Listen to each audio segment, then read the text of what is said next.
Hey, trust you guys are doing well. Jeff Fuller is my name, pastor at Living Hope Wesleyan Church. Hopeforvermont.org is where you can certainly find more information. And I trust you are enjoying some time away to learn, develop, grow, and all the rest. A favorite podcaster of mine is Micah Fries. Don't call him Fries, and he's from Tennessee. But Micah, welcome to the show. Thanks, Jeff. Glad to be here. I'm looking forward to it. So I alluded to it before, and you have no idea, but I am a podcast junkie, and LifeWay I really enjoy. I had the privilege of meeting Tom Rayner several years ago, probably 20 years ago, and Wow. he was just so down to earth and real that I had a Yeah. respect for him. And for me, it was always like Barna that I heard of, but now it seems like Rayner's taken over. But could you just talk about what LifeWay means to you and how you benefit from everything that you're a part of now? Yeah, I mean, LifeWay. So my real familiarity with LifeWay goes back to, as a child, kind of being aware of them even before they changed their name to LifeWay. But then in college, a new LifeWay store was opened in my area, and I was one of the first employees they hired and worked there for a while, and then became a missionary and then a pastor. And then about 8 years ago, I went to work for Lifeway, went to work for Stetzer, and worked in Nashville at the headquarters and worked there for about 4 years before I came to the church where I'm at now. So I have a tremendous amount of love and respect for Lifeway. I'm a really big fan of the products that Lifeway creates. The quality of the products, the biblical faithfulness, all of that's, incredible. They're doing a really, really good job. And I have a lot of friends there, but I also have a fair amount of I owe them a lot. I mean, Lifeway has given me quite a lot. Not only do they create great products and that sort of thing, but I mean, I've been an employee there for quite a number of years, and I'm not an employee now, but still love their products and use them. Still work with them to some degree. I'm on a little task force with Lifeway right now that I work with, and that sort of thing. So yeah, I'm just a big fan of Lifeway. They're the world's largest provider of Christian resources, and they do a really good job at it. And I'm not sure if you're aware, but I'm up here in Vermont, and for some time we had one Christian bookstore in the entire state, and it leaned more towards the Catholic end of the spectrum. Sure. And so it was just interesting how things have gone more virtual online, which we enjoy. I just wanted to talk a little bit about the church that you pastor now, Brainerd Baptist in Chattanooga. And you were just sharing off air that that tornado hit really close to you. Could you just talk about what the last 4 months, 5 months has been like for you, especially pastoring a local church? Yeah, I mean, Brainerd is an incredible church. Brainerd is 90. This year will be 92 years old, so we've been around for a very long time.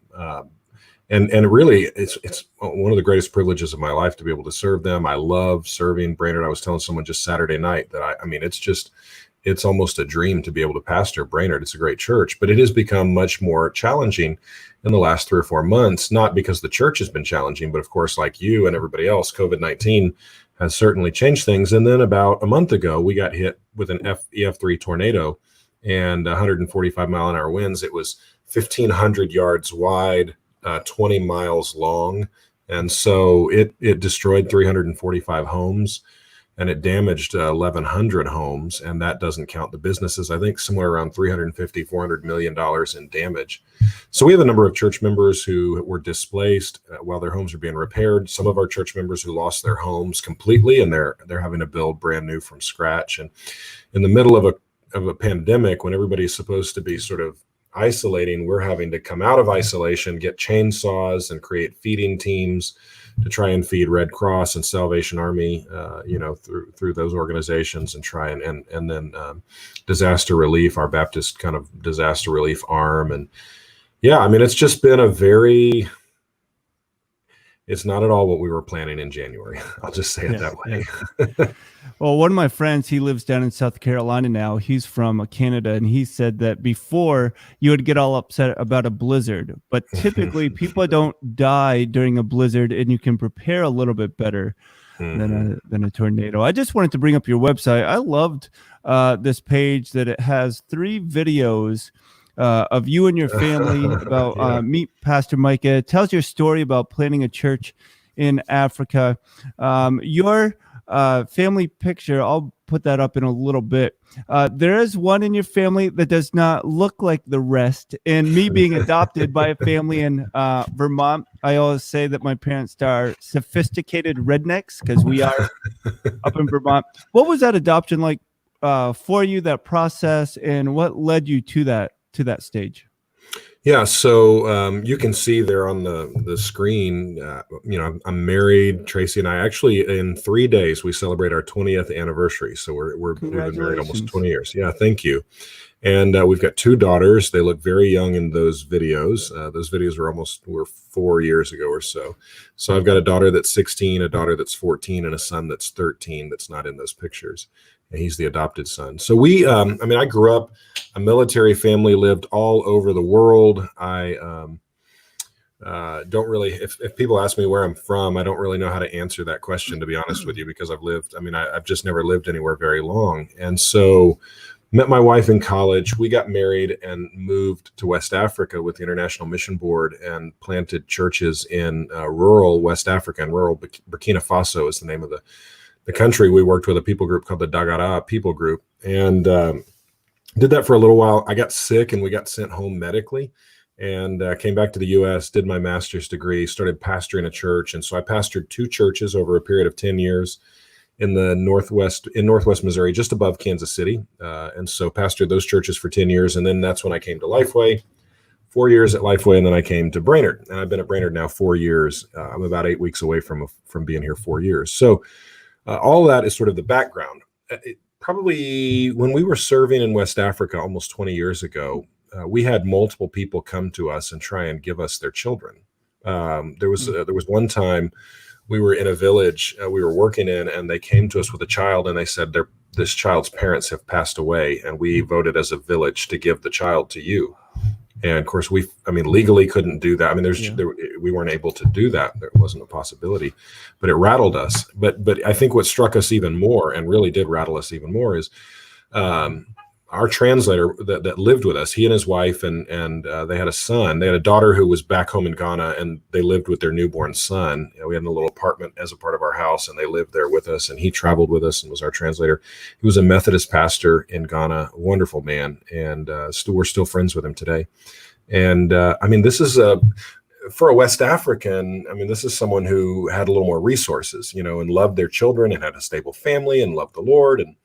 And they tried to give us their son. They said, we love our son, but what you can provide for him in the U.S. is significantly more than what we can provide for him here. Of course, we said, no, that's a problem. You need to raise your son. And he's now 18 years old. They've raised him well. But that started our thought process towards adoption. Years went by. We had our own biological children. And we were at a meeting in the summer of, I don't know, I can't remember what year it was, but we heard Russ Moore preach a sermon based on his book, Adopted for Life. And Tracy said to me afterwards, she said, why are we not doing this? And I said, we've been talking about it. Let's go ahead. So it took us a number of years after that. We moved forward. We wanted to adopt a child from Africa. We deeply love the African continent. We spent a lot of time overseas, but Africa is where we really, in particular, our love is for Africa. And so, long story short, we picked the country of Lesotho. It looks like Lesotho if you see it on the map. And it's actually it's a very tiny landlocked country in the middle of the larger country of South Africa. And so still took us about 4 years after we selected that country to fully adopt our son. And so we traveled to pick him up January of 2017. So a little over 3 years ago, almost 3.5 years ago now. He was not quite 10 years old, and we brought him home. And he's been here. He didn't really speak English when he got here. Now he's very fluent. He's a sarcastic, American teenager. And you're right. Biologically doesn't look a whole lot like his mom, though we do have some people tell us that he and I have about the same smile. But he is, his given name was Lepithasani. And so we thought, well, we're going to have to give him an additional name. He's going to have a hard time in rural Georgia. We live across the state line in Georgia. And so he's going to have a hard time going to school in rural Georgia with that as his name. So we named him after my favorite preacher, Charles Haddon Spurgeon. So his name is Haddon. We kept his Lipithusane, that's still his name, so it's Haddon Lipithusane Fries. And man, he's doing really, really well. He's an incredible athlete, a phenomenal athlete, as a matter of fact. We have big hopes for him in terms of athletics, and he's a really smart student. He was way behind when he got here, but he's already jumped ahead a grade, and I mean, he's doing really, really well. He came to know the Lord about 1.5 years ago, and I baptized him, which was really exciting. So yeah, we love him. He's a good kid. That's awesome. I have to admit, I almost canceled the interview, tongue in cheek, when I saw you with a Duke hat on. I don't know why you were wearing a Duke hat, but that's an old picture. Okay, we'll go with that. So this is probably a dad joke, or pastors are known for making stupid jokes as well. But you are not short, like in this picture behind me. I am not short. So you are not short. Did you play sports growing up? I played basketball growing up. Yeah. What did being a part of a team under coaches do to help develop you for this role as pastor, parent, leader, facilitator? Yeah, that's an interesting question. I have often thought that pastoring is very much like being a head coach. And, there's different kinds of head coaches. There's the super hands-on head coaches.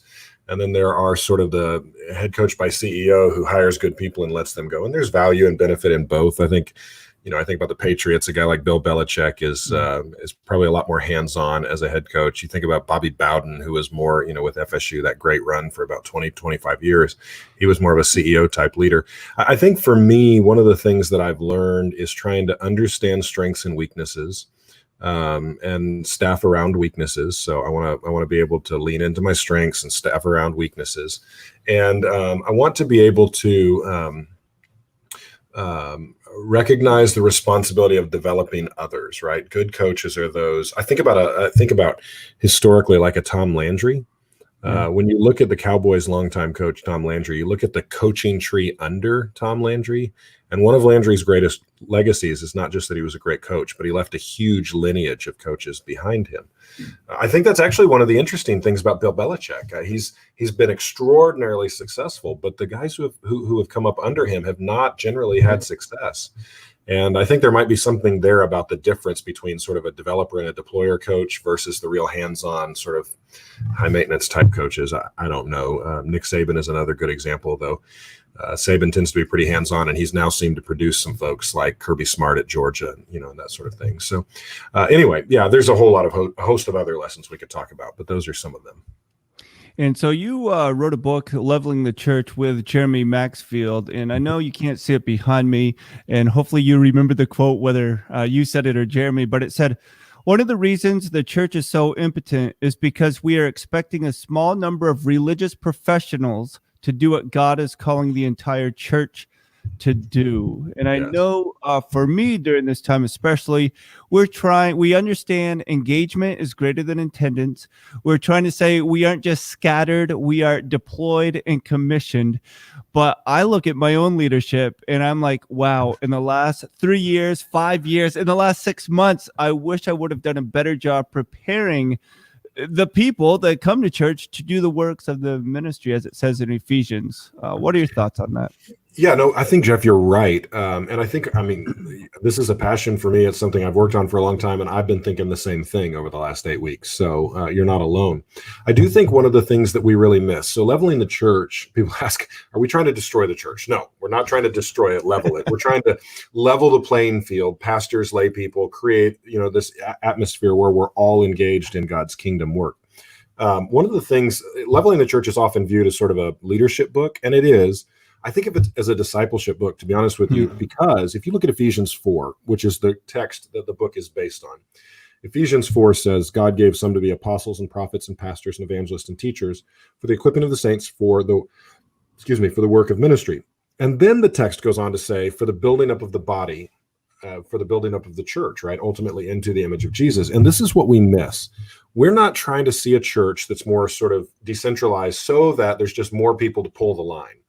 The Bible seems to be pretty clear here that spiritual maturation happens as we understand our responsibility in the church and as we exercise our gifts in ministry and service. And so, in other words, in Ephesians 4, for instance, it says that when we accomplish this, when leaders equip the body and the body is exercising their gifts, then the church grows up in unity doctrinal fidelity, love for one another, gracious speech. These are the ramifications. So if we don't, then the flip side is true. If the pastor or the church leaders, a small community of church leaders, is grabbing all of the leadership responsibility, then what happens is that the church does not grow up into the image of Jesus. We have this American concept, this American ideal, that if you can just get smarter, you will be better, right? So that's a post-Enlightenment worldview. Yeah. Absolutely prevalent in the U.S. culture and context, though interestingly, with the Gen Z and below, there does seem to be a resistance to that concept and a pushing away from that concept. But conceptually, I'm Gen X. I'm guessing you're probably close to Gen X or upper tier of the millennials. Yeah, okay. So we're in that area. For millennials, Gen X, baby boomers, greatest generation up, the idea was just get smarter, get better. And yet I think the biblical argument is maturation happens as we work with our hands. That's not to say we shouldn't study the word and study theology. We ought to do those things. But studying theology, studying the word disconnected from actively engaging in ministry does not create wholly formed followers of Jesus Christ. Sanctification requires on both head and hand, head, heart, and hand, truthfully, in some sort of unison, functioning and progressing together. So that's ultimately what the book is trying to argue. We just short circuit the church's potential. We short circuit sanctification. We short circuit the glory of God if we don't get this right. I think that's wonderfully stated and said. I have to admit, I do not have a copy of the book yet, but I will order one today. So maybe I'll get an autographed copy. But I'm very intrigued because I've heard it said that before people would do things face to face, but now we need to do things shoulder to shoulder. And I just like your premise that you just stated. Now, I will say, I'm 45. I just have a baby face, and that's what it is. But man, I'm reaching the upper stages. I'm 41, so I'm on the bottom end of Gen X. Yeah. Hey, so my next question is with Facebook, and you have your own Facebook page. You don't even have to have a friend request. You actually have your own page. Right. What is it about Facebook, virtual church, online church that you are enjoying? But what are a couple of things that you're just cringing at when you see so many services, some poorly done on Sunday mornings? So I think right now there's a lot of grace, even for the poorly done services. Right now we recognize necessity has pushed us where we are. And a lot of churches weren't necessarily ready for this. That's okay. We understand that. So I think there's a lot of grace for that right now. In fact, we're announcing today, we've got announcements coming out today that we're coming back to gathered worship on June 7th. So the first Sunday in June, our church will begin gathering. It will look very different than it looked before. Our services, by definition, we're a mega church, but our services will be no larger than about 100 people. And so we're going to have a lot of services. It's going to look very different. So I do long for that, and I wish we were there, but I appreciate the connectivity. I'll be honest with you. I think the atmosphere and spirit of our church over the last 8 to 10 weeks has been more positive, more unified than maybe any time in the 4 years that I've been here. And that's been really encouraging.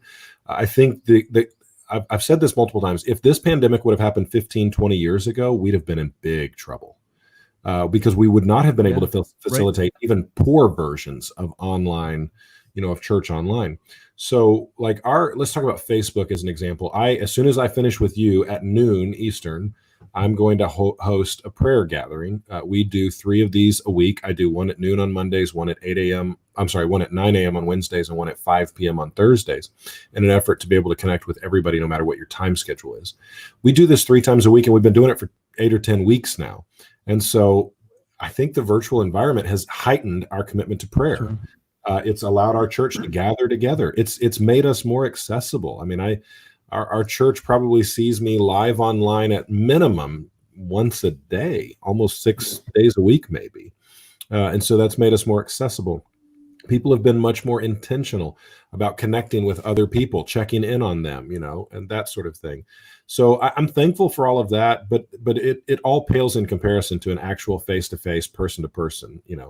My life group is meeting via Zoom. We meet on Sunday evenings via Zoom, and but last night, a couple groups in the life group. We have about 20 people typically in our life group, and so 3 couples, my family and 2 other couples, all got together at another family's house, and so our Zoom was not just individual screen with us, but it was 6 of us, because that still met the parameters for social gatherings being under 10 people, which is what they're asking for in our area.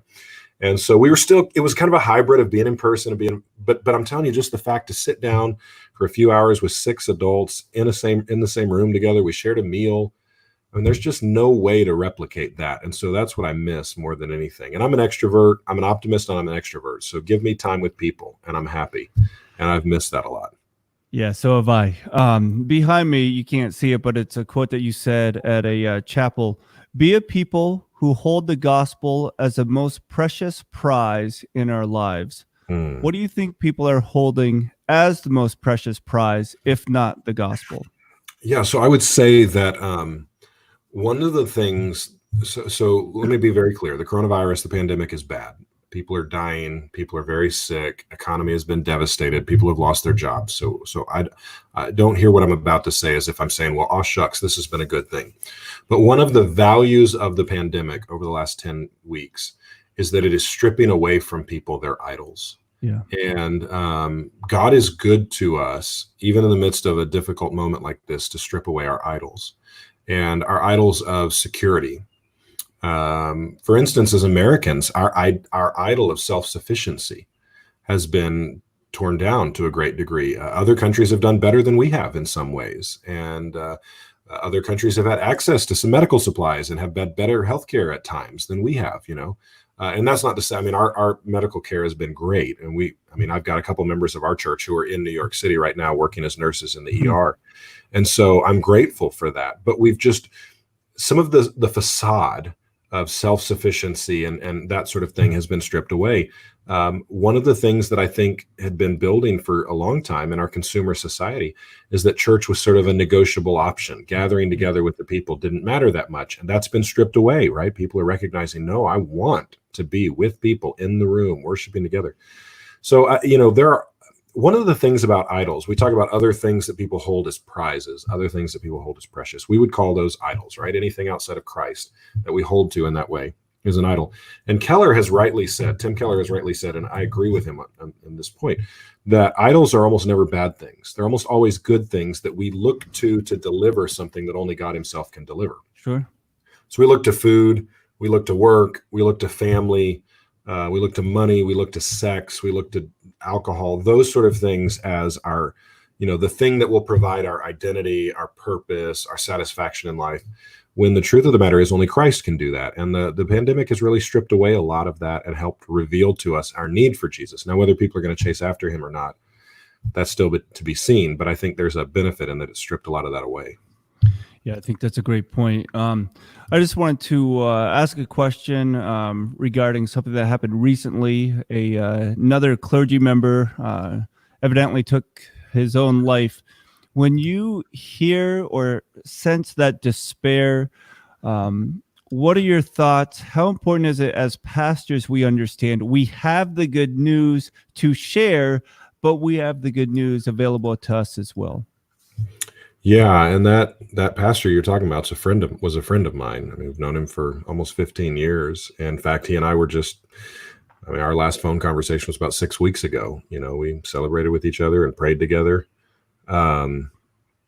Here's the thing. I think his story and a lot of other stories reveals to us, and that is those of us who have the gospel, our lives are incredibly fragile. We are deeply broken people. And that's one of the things we try and emphasize over and over at our church. Don't put me on a pedestal. I may be your pastor. I may have seminary education and all of that, but I am a deeply broken and flawed individual, and I desperately need grace. And mental health issues can be combined with our brokenness. And we can believe lies about ourselves, and those lies can be believed over long periods of time, thrusting us into depression and anxiety, including among pastors. I mean, you look at some of the great pastor leaders in global history. I think about like the great poet William Cooper or John Bunyan, who wrote Pilgrim's Progress, or my church's namesake David Brainerd, who lived up in your area actually. Lived and served in your area. All three of those men were struggling massively with depression and anxiety. And it can happen over a short period of time. In my friend's case that you referenced a minute ago, he seemed to be doing very well and then had just what appeared to be a really bad moment or shorter period of time and made a fatal decision in his life. And so what the gospel, I would say a couple things. Number one, we need the gospel fresh and new every day. But this is where, as Americans, we can profoundly go wrong, Jeff. The New Testament, I don't want anyone to say that I'm opposed to a quiet time. I'm a fan of spending time in the Word, praying every day. I'm a pro-quiet time guy.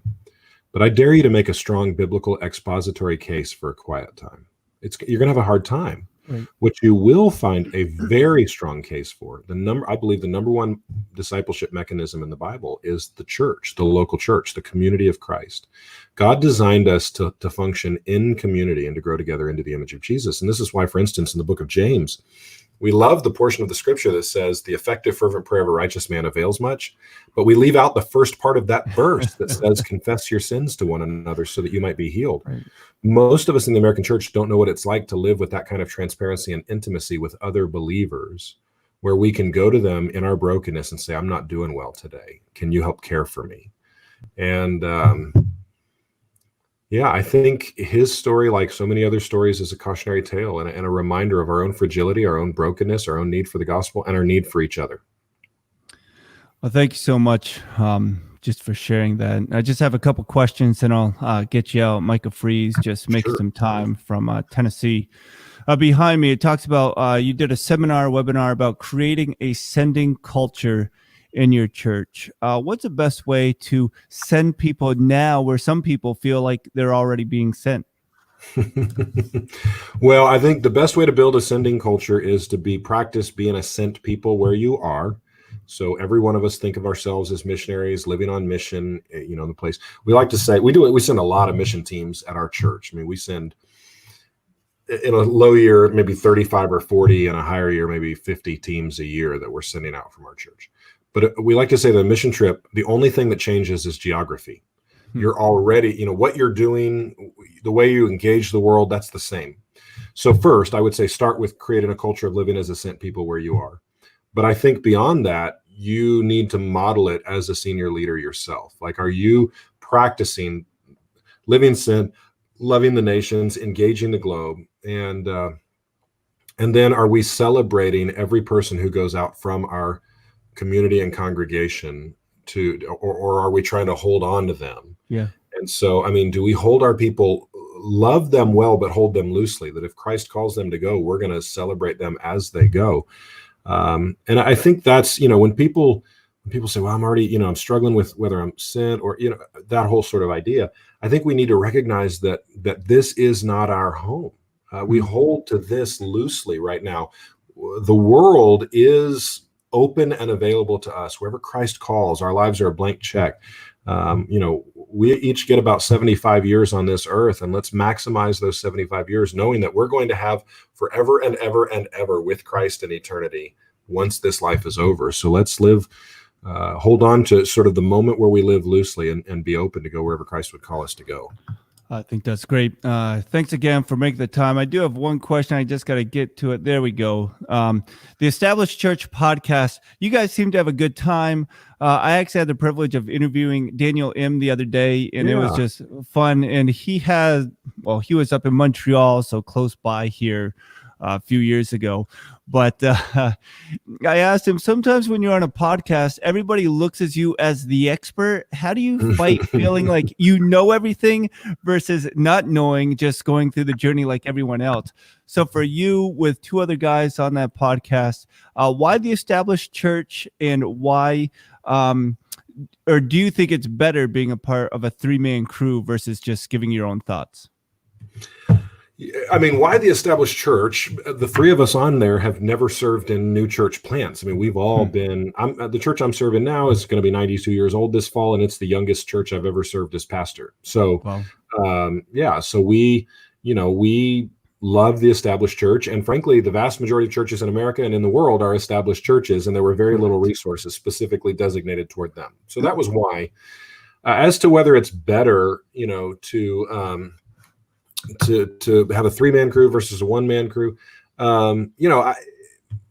I think that's a personality question. I like it better. There's very little that I do on my own, and that goes back to the kind of the concepts in the Leveling the Church book, which I didn't write on my own.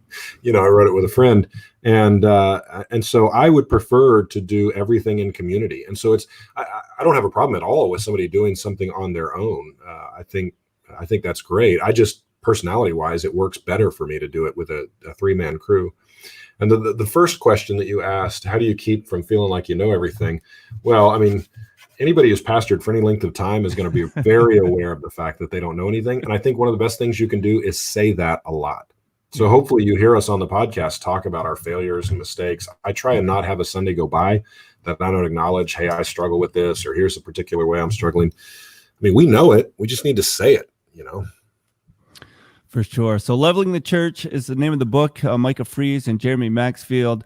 I will get you out. I'm like a good pastor. I have 18 conclusions and 13 final questions. But the Duke hat, did you grow up a Duke fan, or did somebody just give that to you and you had to wear it? You just got to explain that to me. So I grew up my dad was military. I lived in North Carolina for 4 years, and then lived in Southeast Virginia for 3 years. And, we lived there during the mid to late 80s and in the early 90s. And you basically had to be a Duke or UNC fan. And I became a Duke fan. My brother became a UNC fan. And I moved to Florida when I was 13, and I became a Gator fan then. And I've been a Gator fan ever since. My brother actually went to Florida and did his grad degree, and my sister-in-law did their grad degrees there. So I do love Coach K. I think he's a phenomenal coach, but I'm not a Duke fan today as such. But I was for a few years in the my sort of childhood years and early teenage years. Well, because of God's grace, we'll forgive and let that slide. Hey, Micah, thanks so much for making the time. Thanks, it's been Jeff. A pleasure. My pleasure. And again, that's Micah Fries. Make some time. Leveling the Church. I encourage you to get the book. We're going to get that part of our leadership team and go through it together.